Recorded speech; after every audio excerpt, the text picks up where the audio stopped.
Okay, welcome everybody. Thanks for coming out tonight. I really appreciate it. I'm incredibly grateful that you took some time out to come learn a little bit.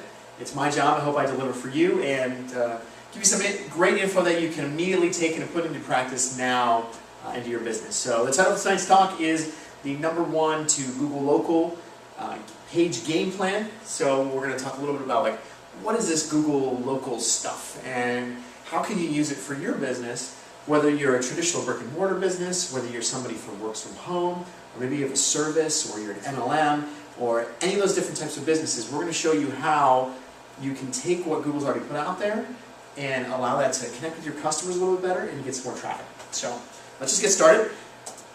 And here's kind of a quick summary of what we're going to go over. So first off, we're going to talk about like what is Google Local. So it's all this different stuff, and we're going to throw that. Why the yellow pages and ads are dead. If you're still advertising with yellow pages, why that's probably not the best investment that you can make anymore. Good. 4 things to improve your listing. So once we tell you what your Google listing is, how you can easily improve it. Go to the next slide. And then why this is your best investment, and not only your best investment, but really your most important investment for 2013 and the years to come. How this entire landscape is really changing a lot. Google's making a lot of shifts. They're combining and merging a lot of the different entities they have out there, and the consumer, the customer, is searching in a lot of different ways. And we're going to talk about all that. So next one, if you want today's slides, all you have to do rather than taking pictures of the slides as we go on, just send me a text to the number here 818-835-2207. And just text me your name and your email, and I will send you a link so you can download the slides. So that way you don't have to rewrite all this stuff and guess on it. So, okay, so if you think the yellow pages are dead, this is where most people are putting their phone books. I've seen apartment complexes where a whole shipment of these books come in, and they just sit there, and nobody even picks them up anymore. And this is what ends up happening. They just get thrown away, they get recycled, because the consumer, the customer, has radically changed. We all have smartphone devices, but the majority of people now are getting smartphones where it's a little computer or it's a tablet in their pocket, and they're able to quickly and instantly access information regarding what's going on around them, what vendors or what services are out there, and that's really where it's going. So this is kind of dead. This is kind of going a thing of the past. So, and just to kind of reiterate that, when was the real last time that you used the yellow pages, or you went through? Go ahead just to click these. Where you used 411. Do you remember 411? You had to call and get information. I mean, it's been a while, right? But when's the last time you've used a phone book to pick a restaurant, or to find a service, or to find a plumber, or an attorney, or any of these different services? When was the last time that you actually physically used some of these things?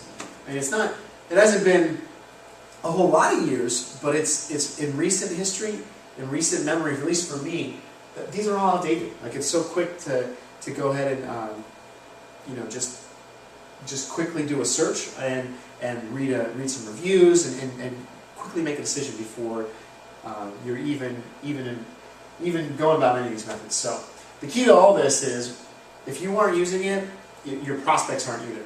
The people who are searching for you, who are interested in what you are selling, in your products and your services, since they're not using it, they're not finding you.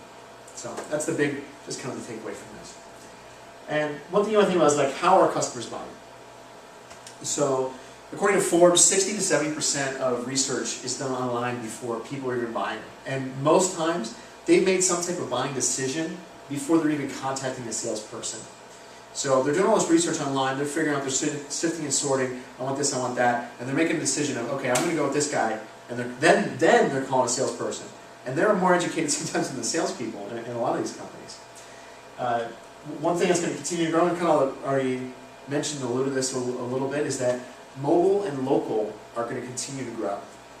More and more people are getting a cell phone, a smartphone, and they're connected to this local database. It's projected that an additional 2 billion people are going to come online within the next, I think it's 5 to 10 years. So even as big as the market is right now, there's 7-ish billion people in the world, and it's only a small fraction of those that are actually currently linked up to the internet. And really, in what the U.S. is doing, the U.S. is behind a lot of this movement and what's going on in Asia and what's going on in Europe. And this piece is only going to continue to grow, and the way in which people buy is going to continue to change.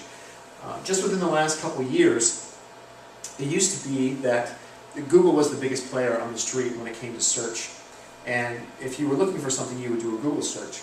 Well, now, with the advent of apps, even Google is getting, their advertising has seen a hit, just a little bit, within the last couple of years, where people aren't necessarily solely doing a Google search, they're actually searching through apps. So they're searching directly through Yelp for a restaurant, or they're searching directly through Kayak or Orbitz to find a flight.